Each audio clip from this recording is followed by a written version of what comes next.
திமுகவுடைய சார்பில் எழுப்பப்படுகிற குரலுக்கு எந்த பதிலையும் மோடியால் தர சொல்லவில்லை. ஆனால் அதே நேரத்தில் நம்முடைய தலைவர் தமிழ்நாட்டுடைய முதலமைச்சர் தளபதி மு.க. ஸ்டாலின் அவர்கள் ஆட்சி பொறுப்பை ஏற்றவுடன் உடனடியாக இந்த மீனவ நண்பர்களுக்கெல்லாம் செய்திட வேண்டும் என்பதற்காக இதே மண்டபத்திலே, ராமநாதபுரம் மண்டபத்திலே மீனவர் அமைப்பினுடைய மாநாட்டை 2023 ஆகஸ்டிலே கூட்டி, இதுவரை கௌதம் அவர்கள் சொல்லி காட்டியதை போல தமிழ்நாட்டில் சில பேர் மீனவ நண்பனான படத்தில் நடிச்சாங்க. ஆனால் அவர்களெல்லாம் கூட இந்த மாநாடெல்லாம் கூட்டல.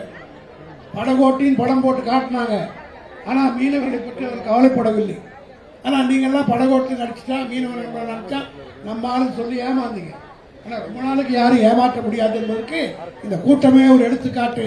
திராவிட முன்னேற்ற கழகத்தின் பக்கம் வந்து கொண்டிருக்கிறீர்கள் என்பதற்கு உண்மையிலேயே மீனவ நண்பன் என்று சொன்னால் அந்த பட்டத்திற்கு உரியவர் எங்கள் தலைவர் மு.க. ஸ்டாலினை தவிர வேறு யாரும் கிடையாது.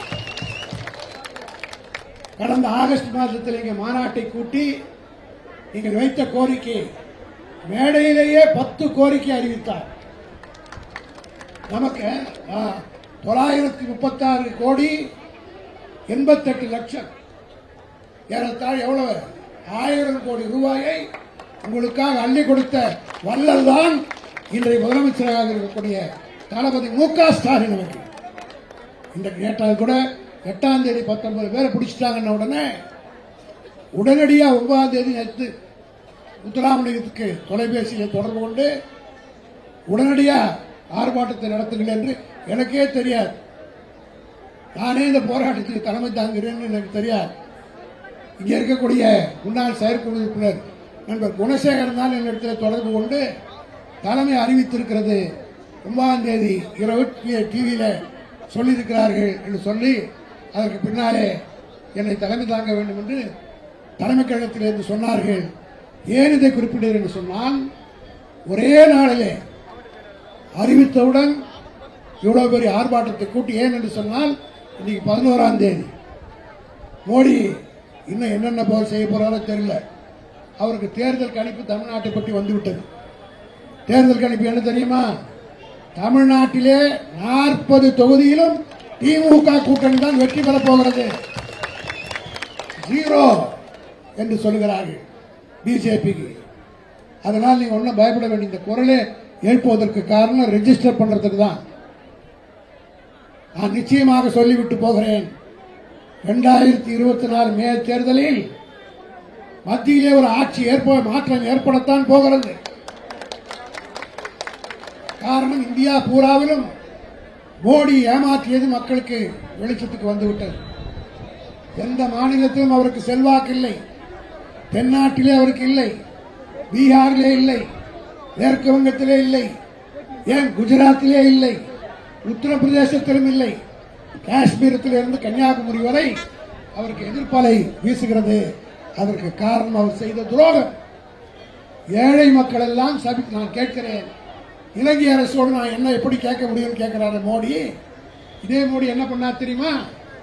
34,000 கோடி ரூபாயை இலங்கை அரசு கொடுத்துட்டு அவருடைய நண்பராக இருக்கிற அதானிக்கு அங்கே கான்ட்ராக்ட் வாங்கி கொடுத்திருக்காரு. உண்டா இல்லையா? பத்திரிகை வாயிலாக நான் இதை சவால் விடுகிறேன். மீனவர்களுக்கு சுட்டுக் கொன்ற இலங்கை அரசோடு கள்ள தொடர்பு வைத்துக் கொண்டு நம்முடைய வரிப்பணத்தில் 34,000 கோடியை தாரவார்த்து கொடுத்து விட்டு எல்லா கான்ட்ராக்டையும் அதானிக்கு வாங்கி கொடுத்திருக்கிறார். எல்லா மின்சாரம் இங்க இருக்கிற மின்சார வாரியம், இது போல சிலோன் இருக்கிற எல்லா மின்சார வாரியத்தையும் இன்றைக்கு அதானி வாங்கிவிட்டார், மோடி வாங்கி கொடுத்திருக்கிறார். நான் என்ன செய்ய முடியும்? இலங்கை அரசாங்கத்திடையே மீனவர்களை பற்றி பேச முடியுமா என்று கேட்கிற மோடியே, கிரிக்கெட் விளையாடுறதுல இந்த கிரிக்கெட் சங்கத்துக்கு அமித்ஷாவுடைய மகன் ஜெய்ஷா இருக்கிறார்.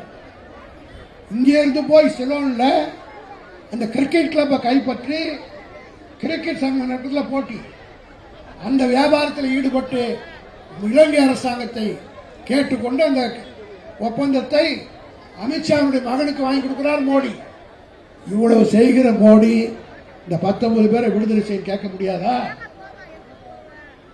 பிடிக்கப்பட்ட படகுகளை திரும்பி கொடு என்று கேட்க முடியாதா?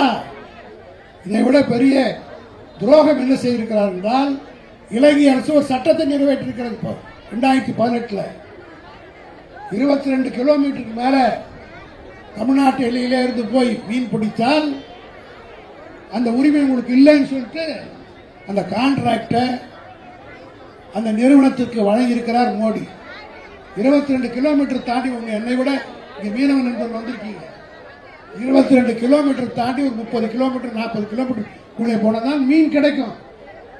22 கிலோமீட்டருக்கு இடையில மீன் கிடைக்காது. லட்சக்கணக்கான ரூபாய் முதலீடு செய்த மீனவன், வங்கிகளிலே கடன் வாங்கி போட்டு வாங்கி இருக்கிறவர்கள் திருப்பி கட்டுவதற்கு வழி இல்லை என்றால் மீன் பிடித்து தானே ஆகணும், வருமானம் வந்து தானே ஆகணும். ஆகவே எங்கே மீன் கிடைக்கிறதோ அங்கே போனால் அதற்கு ஒரு வரி. தூக்கி என்ற ஒரு படத்திலே சொல்லுவார், இது குலேப காவலி படத்திலே ஒரு பாட்டு ஒன்று வரும், இட்லி வரி, பட்டி வரி, சட்னி வரி என்று.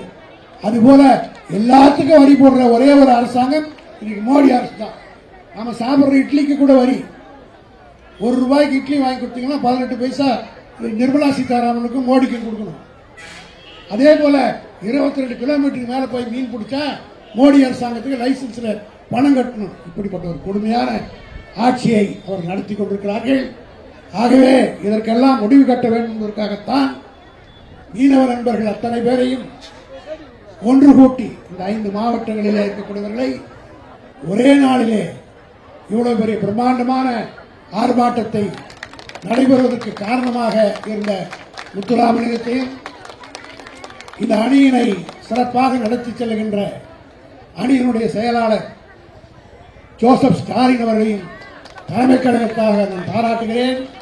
இந்த போராட்டம் ஆர்ப்பாட்டம் என்பது எதற்காக சொன்னால், 2024 மேயிலே புதிய ஆட்சி ஏற்பட்டவுடன் ஜூன் மாதம் முதல் தமிழ்நாட்டில் இருக்கக்கூடிய மீனவர்களுக்கு முழு பாதுகாப்பாக அந்த அரசு இருக்கும்.